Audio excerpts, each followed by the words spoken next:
तो ये तो भारत के लिए 2025 का साल मुझे लगता है कि शायद 21वीं सदी में सबसे खराब साल। तो ये जो पिछले 25 साल की जो अमेरिका की देखने की जो दृष्टि थी, उसको पूरी तरह से पलट दिया और उसके कई कारण हैं। जो ट्रम्प का व्यू चीन के बारे में है, वो पिछले से बिल्कुल अलग है, तो इसलिए इसलिए भी ये सारे सवाल आ रहे हैं। तो उसके उसके परिणाम क्या हुए हैं? जैसा कि आपने कहा, उसका एक तो परिणाम है गुड्स पे टैरिफ है। उसका परिणाम है H-1B के ऊपर, जो हमारे वर्कर्स आगे काम करते हैं उसके ऊपर। उसके अलावा मागा का जो अटैक है, उसके अलावा जिस तरह से लोगों को बेड़ियों और हथकड़ियों में डाल के यहाँ वापस भेजा गया है, कह के कि साहब ये इल्लीगल इमिग्रेंट्स हैं। मुझे कई बार लगता है कि शायद भारत का जो जो हिंदू राष्ट्रवादी नेतृत्व है, वो ये दिखाना चाहता है कि मुस्लिम तो हैं ही पिछड़े, वो तो हैं ही तालिबानी। उनका तो पूरा जीवन दर्शन ही इस तरह से बिल्कुल रूढ़िवादी और बिल्कुल एंटी वुमन है। तो इसलिए वो तो चाहते हैं कि तालिबान ना दे, और वो तालिबान को एक तरह से प्रमोट कर रहे हैं। मुझे तो कई बार इस तरह की फीलिंग आती है। तो कम से कम आप तालिबान से कहेंगे तो कि आप भई महिलाओं को शिक्षा दीजिए, आप भई महिलाओं को चिकित्सा दीजिए, महिलाओं को बराबर का हक दीजिए। तालिबान को आपकी बात सुननी पड़ेगी। चीन आपको रेयर अर्थ देने को तैयार नहीं है, चीन आपको हेवी मशीनरी देने को तैयार नहीं है, चीन आपको सोलर पैनल में परेशान करने को तैयार है। चीन जिस चीज़ पे चाहे आपको एकदम झटके में रोक सकता है। आप चीन पर काफ़ी बहुत ज़्यादा डिपेंडेंट हैं। के पर जब वो टेरर ब्लास्ट होता है, जो कार ब्लास्ट होती है लाल किले के पास, उसके बाद कई इस तरह के क्लूज़ मिले हैं कि पाकिस्तान से उसका जुड़ाव हो सकता है, पर कोई नहीं व्यक्ति बोल रहा है कि साहब हम पाकिस्तान पे हमला करेंगे या कुछ करेंगे।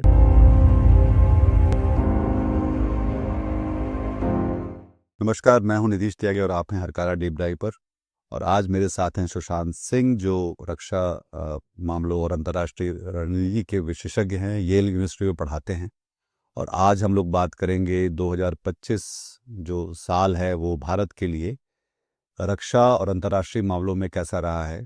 ये साल खासी उथल पुथल का रहा है, जहाँ पर डोनाल्ड ट्रंप का चुनाव में जीतना, फिर उसके बाद रूस और यूक्रेन की लड़ाई, फिर नेतन्याहू और गजा के साथ जो चल रहा है वो, भारत पाकिस्तान के बीच में जो संघर्ष हुआ, कुछ दिन चला और फिर रुकवाया गया या रोका गया। इन सब के बीच में भारत अब कहाँ पर है, कैसे है, ये समझने के लिए सुशांत सिंह से बात करेंगे। स्वागत है सुशांत जी आपका, नमस्कार। और इस बारे में एक शुरू में पहले बात करते, फिर सवाल निकलते आते जाएंगे। धन्यवाद नीतीश बुलाने के लिए और मुझसे बात करने के लिए।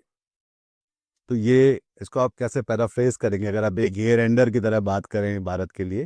देखिए, अगर हम साल खत्म होने वाला है, अगर हम देखें 2025 का साल भारत के लिए कैसा रहा, तो मैं तो शायद ये कहूँगा कि 2025 का साल भारत के लिए बहुत अच्छा नहीं रहा। भारत के लिए अच्छा नहीं रहा और मोदी जी के लिए तो शायद उससे भी ज़्यादा खराब रहा।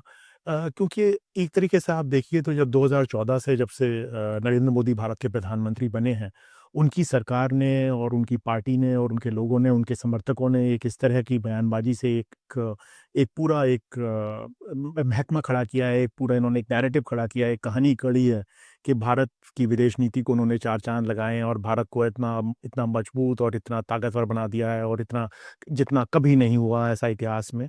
पर हमने देखा कि एक ही साल में, एक ही झटके में ऑप सिंदूर के बाद जब पाकिस्तान से जो 88 घंटे की लड़ाई का आपने ज़िक्र किया, उसके बाद ये सारे जो किले थे वो तो रेत के किले निकले, वो तो सारे ढह गए। चाहे आपकी चीन के साथ जो आपने कॉम्प्रोमाइज़ किया है, चीन ने तो कुछ भी आपको ग्रांट नहीं किया है, आपकी साइड से ही सारे कॉम्प्रोमाइज़ हैं। सेम आप देख रहे हैं रूस के साथ पुतिन को आप बुलाकर मुझे नहीं पता कि क्या बड़ा टेंजिबल अचीवमेंट हुआ है।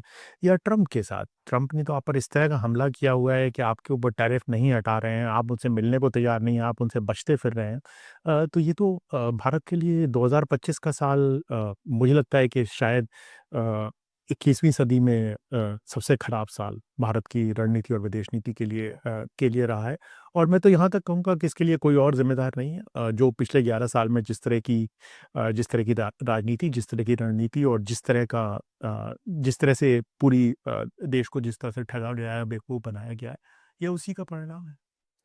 पहले तो अमेरिका की बात समझते हैं कि अमेरिका और सबसे शक्तिशाली देश है, और वो डोनाल्ड ट्रंप और नरेंद्र मोदी खासे यारबाजी करते हुए पहले दिखलाई पड़ते थे। और दो मोदी जी ने तो उनका चुनाव प्रचार भी किया था वहाँ जाके। और इस बार जब वो चुनाव जीत कर आए हैं तो उसके बाद से हम लगातार देख रहे हैं कि न सिर्फ जिसको बोलते हैं कि गुड्स को लेकर जहाँ टैरिफ है, फिर यहाँ पे सर्विसेज को लेकर वो माइग्रेशन को लेकर उनके काफ़ी सारे बातें हैं, और तीसरा पाकिस्तान को लेकर जो जिस तरह से ये चल रहा है उसमें साथ में वो एक अजीब सी बात है जहाँ पे ट्रंप और पुतिन एक तरह से हम ख्याल और बहुत सारी बातों पे सहमत दिखते हैं, पर वो पुतिन के साथ जो कुछ हम कर रहे हैं उसकी सजा भी दे रहे हैं वो। तो ये जो बड़ा एक कॉम्प्लिकेटेड संबंध जो हो गया, पहले जो जैसे कि उन लोग फेसबुक में लिखते थे कि पहले संबंध अच्छे थे, फिर सब सडनली सब कुछ कॉम्प्लिकेट हो गया। तो ये इसको पहले देखते हैं, फिर उसके बाद हम यूरोप पे आएंगे, फिर चाइना पे आएंगे फिर। देखिए, ट्रंप 2.0 जो है वो ट्रंप 1.0 से बिल्कुल अलग है। चाहे वो चीन के ऊपर हो, चाहे वो रूस के ऊपर हो, इंडो पैसिफिक के ऊपर हो, किसी भी मुद्दे पे आप देखें, ट्रंप 2.0 बहुत ही नेटिविस्ट और बहुत ही एक अलग तरीके की वाइब है, मागा है पूरा, और उन नेशनल सिक्योरिटी स्ट्रैटेजी अभी आई है, आपने उसमें देखा है ये क्या हुआ। भारत में बहुत सारे लोगों को लगता था कि ट्रंप 2.0 ट्रंप 1.0 का ही अगला स्टेप होगा और उसी रास्ते पे चलेगा। इसलिए भारत के जो हिंदू राष्ट्रवादी लोग हैं उनको बहुत उम्मीद थी कि ट्रंप आएंगे तो हमारे लिए बहुत अच्छा होने वाला है और मोदी जी के लिए बहुत अच्छा होने वाला है और भारत के लिए बहुत अच्छा होने वाला है। वैसा कदाचित नहीं हुआ है, वैसा कदापि नहीं हुआ है, क्योंकि अ, फरवरी में मोदी जी गए थे वॉशिंगटन में मिलने के लिए, व्हाइट व्हाइट हाउस में। वहाँ पर जो भी हुआ हमने देखा, उस वक्त बड़ी बड़ी बातें की गई कि ये होगा वो होगा। पर आपने देखा है कि ट्रंप की निगाह में, ट्रंप 2.0 की निगाह में भारत की कोई प्रायोरिटी नहीं है। भारत में एम्बेसडर अभी तक आए नहीं हैं, नॉमिनेट हुए हैं, अप्रूव हो गए हैं, शायद अगले महीने आने की उनकी बात चल रही है कि जनवरी में शायद वो आकर लेंगे। 1 साल हो गया ट्रंप को बने हुए, 4 साल के 4 साल के राष्ट्रपति होते हैं, 1 साल में अब जाकर वहाँ पर वो आ रहे हैं। मोदी जी और ट्रंप एक ही बार मिले हैं। ऐसा हुआ है कि जब मोदी जी वहाँ जहाँ पर होते हैं, वहाँ ट्रंप नहीं होते हैं, चाहे वो G7 हो या G20 हो या एपैक हो, जहाँ भी हो, तो एक एक दूसरे का मिलना ही नहीं हो रहा है फरवरी के बाद से। ऐसा लगता है कि मोदी जी बचते फिर रहे हैं उनसे, उनसे मिलना नहीं चाहते हैं। और जहाँ तक देखिए भारत की जो राइज़ हुई पिछले 25 एक साल में, 30 एक साल में, उसमें एक बहुत बड़ा योगदान अमेरिका का रहा। अमेरिका की साइड से एक, जिसको कि हम बोलेंगे तो एक स्ट्रैटेजिक बेनेवोलेंस रही, जिसकी छत्रछाया में भारत भारत आगे बढ़ा। अ, लोगों ने उस टाइम भी अमेरिका में ये सवाल उठाए, कंज़र्वेटिव्स ने और बाकी लोगों ने जो कि भारत के हितैषी नहीं थे, कि आप भारत को इतना कुछ दे रहे हैं, भारत इसके बदले में क्या दे रहा है आपको? पर ये लगा कि भारत भविष्य में देगा, कि चीन से अगर आपको लड़ना है तो भारत को, आपको चीन से अगर आपका कॉम्पिटिशन है तो भारत को आपको अपने साथ रखना होगा। तो इसलिए अगर हमें ज़्यादा देना भी पड़ रहा है, जिसमें चाहे ट्रेड डेफिसिट हो या न्यूक्लियर डील हो या बाकी जो भी जी। चीज़ें हों, तो उसमें अमेरिका में एक तरह का था कि भाई देते रहिए, बाद में जब मौका मिलेगा तो वापस आएँगे। ट्रंप ने उस रणनीति को, उस बात को अब बिल्कुल ट्रंप 2.0 में उलट दिया है। वहाँ अब ये सवाल है कि भारत क्या कर रहा है हमारे लिए? तो वही है कि आप हमसे क्या खरीदेंगे? आप हमसे सोयाबीन खरीदेंगे? आप हमसे जेनेटिकली मॉडिफाइड चीज़ें खरीदेंगे? आप हमसे ट्रेड डेफ़िसिट क्यों है? तो ये जो पिछले 25 साल की जो अमेरिका की देखने की जो दृष्टि थी, उसको पूरी तरह से पलट दिया, और उसके कई कारण हैं। जो ट्रंप का व्यू चीन के बारे में है, वो पिछले से बिल्कुल अलग है, तो इसलिए इसलिए भी ये सारे सवाल आ रहे हैं। तो उसके उसके परिणाम क्या हुए हैं? जैसा कि आपने कहा, उसका एक तो परिणाम है गुड्स पे टैरिफ है, उसका परिणाम है H-1B के ऊपर, जो हमारे वर्कर्स आगे काम करते हैं उसके ऊपर, उसके अलावा मागा का जो अटैक है, उसके अलावा जिस तरह से लोगों को बेड़ियों और हथकड़ियों में डाल के यहाँ वापस भेजा गया है, क्या कि साहब ये इल्लीगल इमिग्रेंट्स हैं। उसके अलावा भारत के बारे में जिस तरह से बात नहीं हो रही है, चाहे वो इंडो पैसिफिक हो या चाहे वो क्वाड हो, उसके बारे में कोई बात नहीं हो रही है। भारत दिखता नहीं है विश्व के परिदृश्य में, चाहे वो जब गाज़ा पे जब सीज़फायर सो कॉल्ड इन्होंने किया, भारत कहाँ था उसमें? भारत के कोई राज्य मंत्री थे वहाँ पर, ना प्रधानमंत्री थे, ना विदेश मंत्री थे, कोई नहीं थे। तो भारत काफ़ी छोटा हुआ है इस वजह से, और इसमें इवन अमेरिका के साथ जो भारत का जो एकदम बड़ा बदलाव आया है, अगर आप देखें जो साल की शुरुआत में लेकर साल के अंत तक, उसमें मुझे लगता है पाकिस्तान के साथ लड़ाई का बहुत बड़ा हाथ रहा है। उसमें पाकिस्तान के साथ जो लड़ाई होती है, उसके बाद ट्रंप जिस तरह से उसको अनाउंस करते हैं सीज़फायर को, भारत या पाकिस्तान से पहले, और उसके बाद भारत जिस तरह से ट्रंप को क्रेडिट देने से बचता है और कि उन्होंने वो सीज़फायर कराई, उसकी वजह से मुझे लगता है कि शायद व्हाइट हाउस में शायद अभी भी नाराज़गी है। अगर आप देखिए तो नेशनल सिक्योरिटी स्ट्रैटेजी में भी वो मेंशन्ड है कि ट्रंप ने भारत और पाकिस्तान के बीच में सीज़फायर कराई, और आप अभी तक उस बात को एक्नॉलेज करने को तैयार नहीं हैं। क्योंकि मुझे ऐसा लगता है कि जहाँ तक रूस का सवाल है, ट्रंप की तो पुतिन से कोई दुश्मनी नहीं है। वो तो यूक्रेन को कह रहे हैं आप ज़मीन दे दीजिए, ये कर वो दीजिए। पूरे यूरोप को आइसोलेट करने को तैयार है। तो उनको भारत को रूस से तेल खरीद में क्या समस्या होनी चाहिए? तो मुझे लगता है भारत से जो उनकी समस्या है, उसमें रूस शायद सिर्फ़ एक बहाना है। भारत से समस्या समस्या शायद ऑप्शन-दूर की वजह से, शायद मागा की बाकी फ़िलॉसफ़ी की वजह से, शायद ट्रम्प 2.0 की जो दुनिया की अंडरस्टैंडिंग है कि सिर्फ़ 3 ग्रेट पावर हैं, अमेरिका है, रूस है, चीन है, बाकी कोई महत्वपूर्ण नहीं है, और शायद वो कि भई पेबैक टाइम है कि हमने आपके लिए बहुत किया है पिछले 25 एक साल में, ये चाहे वो रिपब्लिकन प्रेसिडेंट रहे हों, डेमोक्रेट रहे हों। अब वक़्त आ गया है कि आप भी हमारे लिए कुछ कीजिए। अब मतलब आप अपना अपना कर्ज़ अदा कीजिए। तो शायद वो खून का कर्ज़, दूध का कर्ज़ जो भी है, उस कर्ज़ को अदा करने की माँग कर रहे हैं ट्रम्प साहब। एक जो इसमें एक सवाल, जैसे पुतिन के साथ भी जब ये अभी आए हुए थे भारत, और एक एक बड़ा उसको इवेंट की तरह भी पेश किया गया, खास तौर पे तब जब अमेरिका इसी बात को लेकर बार बार खोट या मुश्किलें पैदा कर रहा है भारत के लिए। तो एक तरफ भारत के जो जो एक नियमित दोस्तों में, जो मंडली में, अब एक पुतिन है, एक नेतन्याहू हैं, और अब तालिबान से भी हमारी दोस्तियां बढ़ रही हैं, तालिबान सरकार जो अफगानिस्तान की है। तो ये तीनों जो लोग हैं, एक तरह के मतलब हिंसक और अपने ही जनता को एक तरह से वो करने वाले, और वॉर क्रिमिनल्स की तरह देखे जाने वाले लोग हैं। तो उनके साथ हम ज़्यादा दिखलाई पड़ रहा है, जबकि हम जो तीसरी दुनिया की एक लीडरशिप एक हमारे पास थी, हम लोग अमन की बात करने वाले लोग थे। और तो हम लोग देखा कि यूएन में भी जहाँ जहाँ गजा के सपोर्ट में बात करने की वोटिंग हुई, तो हम ज़्यादातर उससे एब्सटेन करते रहे। हम एक तरह से नेतन्याहू को हमने प्रत्यक्ष नहीं तो परोक्ष समर्थन दिया। तो ये जो हमारी नीति में ऐसा क्या बदलाव हुआ है, या ये कोई नीति है भी कि नहीं है, कि जहाँ पे जिसको सोच समझ के हम कर रहे हैं, या एक सिर्फ ये एडहॉकिज्म के साथ चल रही है? हाँ, ये बड़ी विचित्र स्थिति है और बहुत विडंबना है कि आपके, जैसे आपने कहा, आपके सबसे अच्छे दोस्त बिवी नेतन्याहू और तालिबान और पुतिन और म्यांमार और शेख हसीना अगर हैं, तो आप, तो ये सोचने की बात है कि ऐसा कैसे हो गया कि भारत जैसे देश के सबसे अच्छे मित्र तालिबान और नेतन्याहू और पुतिन हैं। ये तो बड़ा बहुत सोचने का विषय है। मेरी समस्या तालिबान का, जैसे आप उदाहरण लीजिए, मैं समझ सकता हूँ कि तालिबान के साथ एंगेज करने का आपका एक रियलिस्ट कारण हो सकता है कि आप पाकिस्तान पर दबाव डालना चाहते हैं। पर पाकिस्तान पर दबाव डालने के साथ-साथ आपको ये भी याद रखने की ज़रूरत है कि तालिबान भी आपसे दोस्ती करने के लिए मजबूर है। तालिबान के पास कोई 5,000 दोस्त नहीं है, कोई और बिल्कुल। 5 दोस्त नहीं है उसके पास भी जिनके पास वो जा सकता है। तो कम से कम आप तालिबान से कहेंगे तो कि आप भई महिलाओं को शिक्षा दीजिए, आप भई महिलाओं को चिकित्सा दीजिए, महिलाओं को बराबर का हक दीजिए। तालिबान को आपकी बात सुननी पड़ेगी। आप तो तालिबान को कुछ नहीं कह रहे हैं। आप तो ऐसे दिखा रहे हैं जैसे आपकी मजबूरी है तालिबान से डील करना। मुझे कई बार लगता है कि शायद भारत का जो जो हिंदू राष्ट्रवादी नेतृत्व है, वो ये दिखाना चाहता है कि मुस्लिम तो हैं ही पिछड़े, वो तो हैं ही तालिबानी। उनका तो पूरा जीवन दर्शन ही इस तरह से बिल्कुल रूढ़िवादी और बिल्कुल एंटी वुमन है। तो इसलिए वो तो चाहते हैं कि तालिबान ना दे, और वो तालिबान को एक तरह से प्रमोट कर रहे हैं। मुझे तो कई बार इस तरह की फीलिंग आती है। जहाँ तक रूस का सवाल है, रूस के साथ एक हिस्टोरिकल कॉन्टेक्स्ट है, एक डिफेंस डिपेंडेंसी है। जी। उसके अलावा देखिए, लोग बोलते हैं एनर्जी और ऑयल वगैरह का, वो एनर्जी और ऑयल तो आप कहीं और से भी खरीद सकते हैं, थोड़ा $4 ज़्यादा देना पड़ जाएगा, अंबानी जी को खरीद लेंगे, कोई इतनी बड़ी समस्या नहीं है, 4 या $5 पर और जो खरीद रहा है वो वही वही कौन सा हम भारतीयों को पास ऑन कर रहे हैं। कोई पास ऑन नहीं कर रहे हैं, तो वो तो ऐसा नहीं, पर आप डिफेंस सप्लाईज़ हैं, वो आप कहीं और से नहीं खरीद सकते हैं। आपके पास बहुत सालों से वो हथियार रहे हैं और आपको उनके स्पेयर पार्ट्स चाहिए, उनका एम्यूनिशन चाहिए, नहीं। वगैरह, वगैरह। उसके लिए आपकी क्रिटिकल डिपेंडेंसी रूस के ऊपर है। डिप्लोमैटिक सपोर्ट रूस से आपको सालों से मिला है, मतलब 50 के दशक से मिल रहा है, पर 60 के दशक के बाद तो बहुत ज़्यादा मिला है। बहुत से लोग कहते हैं कि साहब, अगर हम रूस से दोस्ती करेंगे तो हम रूस और चाइना को ज़्यादा नज़दीक नहीं जाने देंगे, रूस शायद चाइना से, मुझे नहीं लगता कि हम ऐसा, चीन के मुकाबले हम रूस को ऐसा कुछ दे सकते हैं कि रूस चीन से अलग हो जाएगा और हमारे साथ दोस्ती कर लेगा। हम चीन के मुकाबले कहीं नहीं ठहरते। बिल्कुल। चीन एक अलग लेवल पर है और रूस की डिपेंडेंसी चीन के ऊपर बहुत, बहुत ज़्यादा है।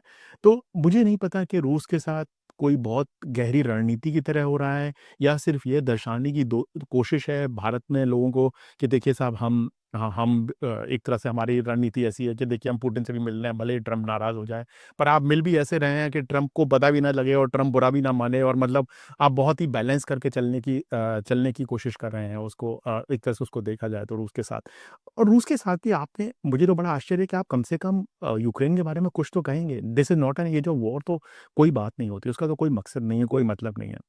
आपको ये समझना चाहिए कि अगर इस तरह से लोग ज़मीन पे कब्ज़ा करेगी बड़ी ताकत छोटी ताकत के ऊपर, तो कल को ये चीन आपके साथ भी कर सकता है। फिर कौन खड़ा होगा कहिए? इस जब वो पुतिन आए तो 3 देशों के राजदूत। राजदूतों ने एक लेख भी लिखा, जिसको लेकर क्योंकि जब भी कुछ ऐसा होता है तो हम अपने MEA के जो स्पोक्स पर्सन जायसवाल साहब को खड़ा कर देते हैं। बाकी जब श्रेय लेने की बात आती है तो मोदी जी आते हैं। बाकी सब में कुछ ऐसा होता है। नहीं, तो इसमें देखिए नहीं मैं एक ही बात कहूँगा इसमें नीतीश के ये अपने आप में दर्शाता है कि भारत की कितनी खराब स्थिति है, इतनी अच्छी स्थिति नहीं है कि तीनों राजदूत ये सोचते हैं कि वो ये लिख सकते हैं जी।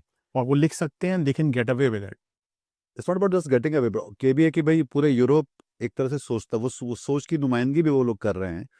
और यूरोप जो है वो, अगर आप रूस के साथ ज़्यादा दिखलाई पड़ते हैं, मतलब एक तो ट्रम्प है जो कि एक, पर यूरोप का बिहेवियर जो है भारत के उसमें जिसमें बहुत सारी हमारी वहाँ भी बहुत सारी समझौते और व्यापार और FTA चलती हैं।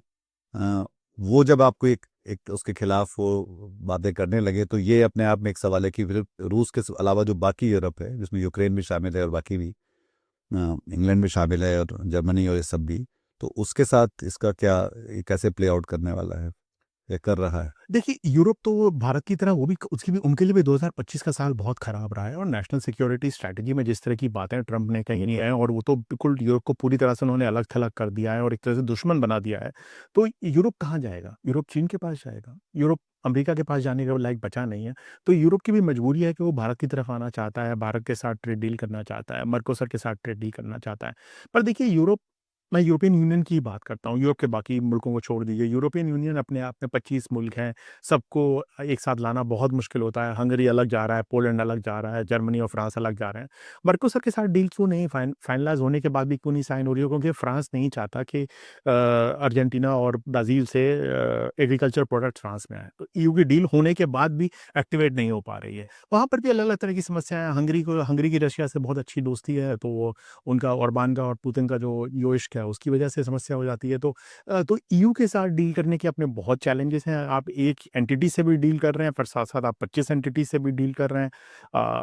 फ्रांस के साथ हमारी दोस्ती बहुत बात होती है, हमने बहुत डिफेंस सप्लाइज़ खरीदी हैं वगैरह पर जिस तरह से फ्रांस के राजदूत ने यहाँ पर लिखा या जिस तरह के जर्मनी से राजदूत ने यहाँ पर जो लिखा, तो मुझे नहीं लगता कि जो जो यूक्रेन पर भारत की राजनीति रही है, उससे भारत को फ़ायदा होगा या यूरोप में भारत की इमेज इम्प्रूव होगी। पर ये है कि यूरोप की भी शायद मजबूरी है भारत के साथ एंगेज करने की, भारत के साथ ट्रेड डील करने की, कि अदरवाइज़ तो फिर उनके पास सिर्फ़ चीन बचता है। ऑल्दो मैक्रोन चीन भी गए थे और चीन में जाके भी उन्होंने बड़ी अच्छी-अच्छी बातें कहीं। और दूसरी समस्या जो मुझे यूरोप के साथ लगती है, वो यूरोप में फार राइट का राइज़ है। अभी आप इंग्लैंड में ही देख रहे हैं, रिफ़ॉर्म्स नंबर 1 पे चल रही है, लेबर 3 या 4 पे चल रही है, टोरीज़ 3 पे या 4 पे चल रहे हैं, ग्रीन्स 2 पे चल रहे हैं। एक तरह से AfD है जर्मनी के अंदर, मारी ले पेन है फ्रांस के अंदर, इटली में मेलोनी राज कर रही हैं। चेकोस्लोवाकिया में चेक रिपब्लिक में जो हो रहा है, आप किसी भी जगह में वहाँ पर देख लीजिए, हंगरी तो है ही। यूरोप के अंदर जिस तरह से फार राइट का जो राइज़ हो रहा है, उसका असर भी जो वहाँ पर भारतीय मूल के लोग हैं और जो भारतीय हैं उन पे पड़ेगा ही पड़ेगा। जैसे कि मागा के दौरान हुआ अमेरिका में, आपको शायद लगता है कि वो आप और वो सेम विचार वाले हैं, एंटी मुस्लिम हैं और ये हैं, पर भाई उनके लिए तो आप ब्राउन स्किन है ना, उनके लिए तो आप उन लोगों के लिए तो आप जैसे आपने देखा इंग्लैंड में खड़े होकर लोगों ने बोला ना कि आप नहीं आ सकते बोट पे, इनको वापस भेजिए हिंदुस्तान या वो तो उसका असर पड़ेगा जो बहुत सारे लोग भारत के जाके काम करना चाहते हैं और ख़ास तौर पर भारत में अ, एक तरह की भीड़ है जाके विदेश में काम करने की वेस्टर्न कंट्रीज़ में। तो यूरोप के साथ हमारी इस तरह की समस्याएँ भी हैं जो कि और जैसे-जैसे फार राइट का राइज़ होगा, वो समस्याएँ और उभर कर हमारे सामने आएँगी, जो कि हमने अमेरिका में भी देखा है मागा के साथ। फिर बचता है जो एलिफेंट इन द रूम, जो चीन है, जिसके साथ जो हमारे बगल में भी है और दुनिया में अब वो असर्ट कर रहा है हर तरह से, और असर्ट करने वालों के साथ ट्रम्प का एक अलग सेट ऑफ बिहेवियर भी है। भारत और चीन इसको कैसे देखते हैं, जो पिछला साल बीता है और जिसमें भारत कई जगह दिखलाई पड़ा, पर वहाँ भी कुछ ऐसा हासिल होता हुआ क्या हुआ?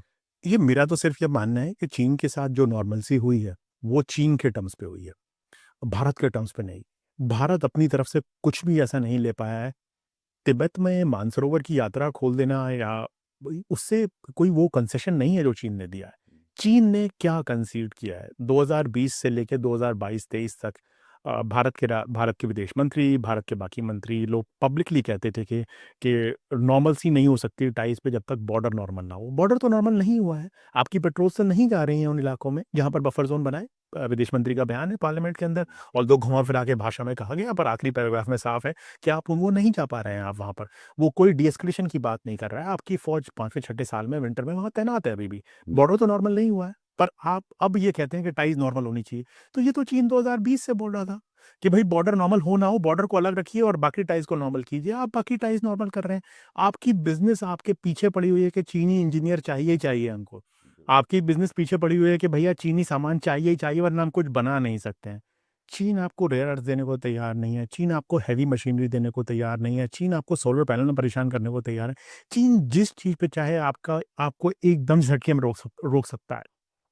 आप चीन पर काफ़ी बहुत ज़्यादा डिपेंडेंट हैं, और चीन ने आपको कुछ भी कंसीड नहीं किया है, और बल्कि 2024 के अंत से और 2025 में ये साफ़ हो गया है कि जो नॉर्मलसी होगी वो चीन के टर्म्स पे होगी, हमारे टर्म्स पर बिल्कुल नहीं होगी। जो अरुणाचल प्रदेश की महिला के साथ जो भी चीन में किया या गया, लद्दाख के लोगों को गोली मारी जा रही है अभी तो। हाँ, हमारे यहाँ लद्दाख के ऊपर जो अरुणाचल प्रदेश की महिला के साथ चीनी हवाई अड्डे पे किया गया, उसके बाद बयानबाज़ी से कुछ नहीं होगा। उसके बाद चीन के विदेश मंत्रालय के प्रवक्ता ने और चीन के राजदूत ने भारत में, जो भारत के टेलीविज़न चैनल पे आके कहा, उन्होंने तो उसके लिए माफ़ी नहीं माँगी। वो तो उस बात से पीछे नहीं हटे। उन्होंने तो कहा कि भई वो साउथ तिब्बत है, ये है वग़ैरह। हम लोग तो ऐसा कुछ नहीं कह रहे हैं। हम अपनी तरफ से एक तरह का दब्बूपन, एक तरह का झुकाव दिखा रहे हैं। चीन चीन की तरफ से तो कोई झुकाव नहीं आया है। मुझे लगता है कि एक तरह से 2024 और 25 के बीच में ये दर्शा दिया है चीन ने कि चीन एक बहुत बड़ी ताकत है और भारत उसके मुकाबले कहीं नहीं ठहरता है। और उसका असर भारत की जो वैश्विक इमेज है और भारत की जो साउथ एशिया में स्टैंडिंग है, उस पर साफ तौर पर पड़ेगा। साउथ एशिया में मुल्कों को, बाकी कंट्रीज़ को, चाहे वो बांग्लादेश हो, चाहे वो नेपाल हो, चाहे वो श्रीलंका हो, उन सबको दिखता है कि चीन और भारत, पहले लोगों को लगता था कि चीन और भारत सादा बराबर कर सकते हैं, पर अब लोगों को साफ तौर पर दिखता है कि चीन बहुत बड़ा, बहुत ताकतवर है, और भारत भी उसके सामने झुक रहा है। भारत उसके सामने, आप उसको प्रैग्मैटिज़्म बोल के छुपा लीजिए, आप उसको प्रैक्टिकलिटी बोल के छुपा लीजिए, पर सच सबको दिखता है। लोग आपके मुँह पे नहीं बोलते हैं, पर सबको दिखता है, सबको पता है कि आप कहाँ हैं, चीन कहाँ है और अमेरिका कहाँ है। सबको एक तरीके से इस बात का पूरी तरह से ज्ञान है। तो चीन के साथ-साथ जैसे कि दक्षिण एशिया में भी हम देख सकते हैं कि चीन का प्रभुत्व सारे देशों में बढ़ रहा है। और भारत उस तरह से जो एक एक वो भी था कि सार्क का जो नेता था एक समय, वो भी एक बहुत कमज़ोर या पनीला होता जाता है। हाँ, देखिए साहब, सार्क को इन्होंने ख़त्म करने के बाद, एक तरह से सार्क को ख़त्म किया 2015 के बाद, और उसके बाद ये कहा गया कि साहब हम बिम्स्टेक बनाएँगे और हम बीवीआईएन बनाएँगे। साहब कहाँ है बिम्स्टेक? बिम्स्टेक में आप बांग्लादेश तो आपके हाथ से बिल्कुल ही बाहर हो गया, तो आपका बिम्स्टेक भी कहीं नहीं रहा। तो आपका पहले ये कहना है कि हम पाकिस्तान को दूर करके और चीन को दूर करके हम कुछ और अलग तरह का साउथ एशिया बना सकते हैं, तो वो तो नहीं बना है। वो प्रोजेक्ट पूरी तरह से फ़ेल हो गया है। देखिए साहब, किसी भी मुल्क को बड़ी ताकत बनने के लिए अपने नेबरहुड के अंदर उसको मजबूत, ताकतवर और उसकी इज़्ज़त होना बहुत ज़रूरी है। वो भारत की इस वक़्त नहीं है, चाहे वो बांग्लादेश हो, चाहे वो नेपाल हो। म्यांमार जल रहा है, अफ़गानिस्तान तालिबान रूल कर रहा है, पाकिस्तान में अजीब तरह का हंगामा है, नेपाल में वो युवाओं ने उठा के, जेन ज़ी ने रेवोल्यूशन करके वहाँ पर बदल दिया है। कल-परसों उन्होंने बहुत बड़ी रैली की है, कम्युनिस्ट ने वहाँ पर, लाखों लोग आए हैं वहाँ पर। श्रीलंका में आपने 1-2 साल पहले ही देखा क्या हो रहा है, वहाँ पर जेवीपी रूल कर रही है, भले ही वो आपसे दोस्ती दिखा रही है, पर है तो वो जेवीपी ही। वो तो हमेशा भारत विरोधी पार्टी रही है, और उसका तो पूरा उदय ही भारत विरोध के थ्रू हुआ है। मालदीव्स में आपने सारे आपके सैनिकों को निकालना पड़ा, भले ही आपने उनको सिविलियन से रिप्लेस किया हो, भले ही वो अच्छी बातें कर रहे हैं आज, पर the fact of the matter is कि भई सारे सैनिक तो निकाले ना आपने वहाँ से। जब वो इंडिया आउट कैंपेन चला, आपको सारे सैनिक मालदीव से हटाने पड़े। तो ऐसा नहीं है कि साउथ एशिया के अंदर, दक्षिण एशिया के अंदर, अपने नेबरहुड के अंदर, पड़ोसियों के अंदर भारत का कोई बहुत इज़्ज़त और बहुत ताकत महसूस हो रही है। और अगर आप अपने ही नेबरहुड को स्टेबलाइज़ नहीं कर सकते, और अगर आप अपने ही नेबरहुड में अच्छा नहीं हो सकते, तो आपको ये सोचना कि आप जाके इंडो पैसिफिक में या मलाक्का स्ट्रेट में या लैटिन अमेरिका में कुछ कर लेंगे, ये ऐसे नहीं होता है। जैसे जॉन बी शामर कहते हैं कि पहले आपको अपना इलाका ठीक करना पड़ता है। जब अमेरिका किसी को नहीं आने देता ना पैसिफिक के अंदर, कि तभी नॉर्थ अमेरिका, बोनो अमेरिकाज़ हमारे यहाँ, इसमें नहीं कुछ होगा, इसमें तो जो हम चाहेंगे वो ही होंगे। चीन भी तो यही चाहता है कि भई east Asia, south east Asia में भी मैं चाहूँगा वो होगा। जब रूस का इलाका था तो ईस्टर्न यूरोप मैं चाहूँगा वही होगा। बड़ी ताकतें अपने आस-पास के इलाकों में पूरी तरह से प्रभुत्व बनाती हैं। तो हमारा तो ना प्रभुत्व बनाने की क्षमता है, ना हमारा दिल जीतने की क्षमता है। पहले जैसा आपने कहा, हम लोगों का दिल जीतना चाहते थे, उसमें शायद हम सक्सीड भी करते थे, कि सरकारें हमारे खिलाफ हो सकती थीं, पर लोग हमारे साथ हो सकते थे। कल मैं किसी से बात कर रहा था, बांग्लादेश में अगर सरकार आपसे दोस्ती करना भी चाहे, आपने बांग्लादेश के लोगों को अपने खिलाफ इतना कर दिया है कि कल जो सरकार आएगी, उसके लिए बहुत मुश्किल होगा ये कहना कि मैं भारत से दोस्ती करना चाहता हूँ। अगर बांग्लादेश के लोगों का दिल आपने जीता होता जैसा कि भारत पहले जीतता था, तो बांग्लादेश की सरकार के लिए मजबूरी होता आपसे मित्रता करना। अब बांग्लादेश की सरकार चाहे भी रियल रियल इंटरेस्ट में कि मैं बात से बात करूँ, वहाँ जनता उनका अवाम चढ़ के उनको मारेगा। तो आपने लोगों का दिल जीतना छोड़ दिया, आप लोगों का दिल नहीं जीत रहे और आप लगता है कोई बहुत रियलिस्ट पॉलिसी है, कोई रियलिस्ट पॉलिसी नहीं है जैसा कि 2025 ने हमको साफ तौर पर दिखाया है। तो इसमें जो है वो उम्मीद कहाँ देखते हैं, या 2026 अगर हम सोचें कि अगर उसको उसको हमें प्ले आउट करना चाहें कि जिसमें कुछ पॉजिटिव्स हों भारत के लिए, तो भारत क्या करेगा? मुझे नहीं लगता कि इतनी जल्दी आप कुछ बदल सकते हैं। हो सकता है तुरंत-तुरंत आप कुछ बैंडेड लगा दें कि बांग्लादेश के साथ आप फिर से बीएनपी के साथ कोई डीलिंग कर लें और बाकी बढ़ा लें आगे, नेपाल के साथ कुछ कर लें। हो सकता है अमेरिका के साथ ट्रेड डील हो जाए, आप कंसीड कर दें अमेरिका को ये सब। और यहाँ पर बहुत तरह की वाहवाही होती जाए, जैसे पुतिन आए और बहुत हंगामा काट दें आप और बोलें कि हो गया। पर देखिए भारत की 3 कमज़ोरियाँ हैं साफ़ तौर पर। एक कमज़ोरी जैसा कि हमने कहा चीन के साथ है। आपकी चीन पर इकोनॉमिक और ट्रेड डिपेंडेंसी बहुत ज़्यादा है। और वो साफ सबको दिखता है। जब तक कि आप उस डिपेंडेंसी को इतनी जल्दी नहीं काट सकते हैं, वो एक लॉन्ग टर्म होगी हुँ। और वो डिपेंडेंसी एक बहुत बड़ी वीकनेस है। आपकी रशिया के ऊपर मिलिट्री डिपेंडेंसी है, जो एक दो दूसरी कमज़ोरी है, दूसरी वल्नरेबिलिटी है। और अमेरिका के साथ आपको अमेरिका की स्ट्रैटेजिक सपोर्ट की ज़रूरत है, राइज़ के लिए, ग्लोबल पावर बनने के लिए, लीडिंग पावर बनने के लिए, वो भी आपकी एक वल्नरेबिलिटी और कमज़ोरी है। इन 3 कमज़ोरियों को जब तक आप दूर नहीं करेंगे, किसी भी मौके पर ये तीनों कमज़ोरियाँ एक साथ या अलग-अलग आपको परेशान करती रहेंगी। और इन कमज़ोरियों को दूर करने के लिए, भारत को मजबूत बनाने के लिए, भारत की अंदरूनी राजनीति को और भारत की अर्थव्यवस्था को एक अलग ढर्रे पे ले जाने की ज़रूरत है। जिस ढर्रे पर वो पिछले 10-11 साल में रही है, उस ढर्रे पर तो वो बिल्कुल नहीं होगा। भारत को मजबूत होने के लिए भारत को एकजुट होना पड़ेगा। भारत को एकजुट होने के लिए भारत की विविधता को आपको एक साथ समेटना पड़ेगा, ना कि भारत को अलग-थलग करना पड़ेगा। आपको भारत में एजुकेशन को इम्पोर्टेंस देनी पड़ेगी, आपको भारत में पब्लिक हेल्थ को इम्पोर्टेंस देनी पड़ेगी। हमारे यहाँ पब्लिक हेल्थ और पब्लिक एजुकेशन पूरी तरह से खत्म की जा रही है। हमारे यहाँ कोई साइंस एंड टेक्नोलॉजी की बात नहीं कर रहा है। अगर आप अमेरिका में लोगों से बात करेंगे, जो थिंकर्स हैं, जो बड़ी बातें करते हैं, तो वो सब ये कहते हैं कि भई विश्व फ्यूचर तो उन्हीं का है, जिनके पास 2 टेक्नोलॉजीज़ हैं, एआई और जिनके पास ग्रीन टेक्नोलॉजी है। ना हमारे पास अब एआई है, ना हमारे पास ग्रीन टेक्नोलॉजी है। तो अगर आप देखें दुनिया उधर ही भागती है जहाँ पर इनमें से ये 2 टेक्नोलॉजी हों और चीन इसीलिए पावरफुल बन रहा है क्योंकि उसके पास इन दोनों टेक्नोलॉजी का हिस्सा है। भारत का फ्यूचर इसलिए इस वक़्त अच्छा नहीं लगता है। देखिए छोटी-मोटी समस्याएँ बैंडेड लगाकर आप पट्टी बाँध कर दूर कर सकते हैं, पर जो बड़ी वीकनेसेज़ हैं, जो 3 वल्नरेबिलिटीज़ की मैंने बात की, इन तीनों वल्नरेबिलिटीज़ को दूर करने के लिए तो भारत की अंदरूनी राजनीति को और भारत की अर्थव्यवस्था को अब आमूल-चूल परिवर्तन की ज़रूरत है, जैसे कहते हैं। बिल्कुल मतलब बिल्कुल ये इस व्यवस्था को तो बदलना पड़ेगा। इन नीतियों को पूरी तरह से बदलने की ज़रूरत है। इन नीतियों का नतीजा तो साहब जो है, वो यही रहेगा। मौका पलटेगा, तो आपको लगेगा वो अच्छा हो गया है, पर वो आपकी कमज़ोरियाँ हमेशा सामने रहेंगी। आखिरी सवाल सुशांत इस बारे में है कि जो आप यूरोप के बारे में जो कह रहे थे कि जहाँ-जहाँ डेमोक्रेसी सब जो है वो बहुत राइट की तरफ टिल्ट होती जा रही हैं, और उनमें फिर ये वो सारी विभाजनकारी हैं, वो फिर हिंसक हो जाती हैं, वो फिर जो वहाँ के जो अल्पसंख्यकों के खिलाफ होने लगती है, जो कि हमारे देश में भी हम देख सकते हैं। तो ये जो 2025 लोकतंत्र में जो जन पक्षधर लोकतंत्र के लिए कहा कहा जाए, तो जहाँ पे लोग कमज़ोर होते जा रहे हैं, तंत्र बड़ा होता जा रहा है उनके ही खिलाफ। वो भारत में भी दिखता है। तो वो उस परिदृश्य में जब हम लोकतंत्र को देखते हैं, तो वो उसमें आपको क्या लगता है, कुछ ऐसा सकारात्मक कोई उम्मीद की किरण कहीं आने वाली है, या हम और भी जी, साहब। अंधेरी सुरंग में और आगे जाने वाले हैं? नहीं, उम्मीद पर दुनिया कायम है निधीश और उम्मीद तो हम सबको हमेशा रखनी चाहिए। पर हाँ, 2025 में ट्रंप का आना और बाकी यूरोप का जिस तरह होना या कल चिली में जिस तरह का एक्सट्रीम राइट पार्टी का जीतना पर कनाडा में प्रोग्रेसिव पार्टीज़ की जीत, ऑस्ट्रेलिया में अल्बनीज़ी की जीत। ऐसा नहीं है कि दुनिया का हर मुल्क उस तरफ जा रहा है। मुझे लगता है कि जहाँ-जहाँ पर ट्रंप सपोर्ट करते हैं लोगों को, वहाँ पर शायद लोग दूसरी पार्टी जीतती है। ब्राज़ील में लूला है। तो ऐसा नहीं है कि बिल्कुल ही टर्की में आप देख रहे हैं कि ऑल्दो उनको मेयर को उन्होंने जाके अपोज़िशन लीडर को जेल में डाल दिया है वगैरह, पर टर्की में उस तरह की हो रहे हैं। कहीं-कहीं पर आवाज़ें उठ रही हैं। मुझे लगता है कि चक्र है, काल का चल रहा है, बट स्ट्रगल है और स्ट्रगल करने की ज़रूरत है, जिससे कि जो आप बोल रहे हैं कि लोकतंत्र के साथ-साथ लोक को बढ़ावा देने के लिए तो तो जनता को समझना पड़ेगा कि क्या गलत हो रहा है और कैसे इसको ठीक किया जाए। देखिए, अमेरिका का बहुत असर है। जो अमेरिका बहुत ताकतवर और बहुत बड़ा मुल्क है, पूरी दुनिया अमेरिका की तरफ देखती है, और जब अमेरिका जिस तरह की राजनीति में गया है, जिस तरह की राजनीति में धँसा है, उसका पूरी दुनिया पर, यूरोप पर, एशिया पर, हर जगह बहुत ज़्यादा असर पड़ता है।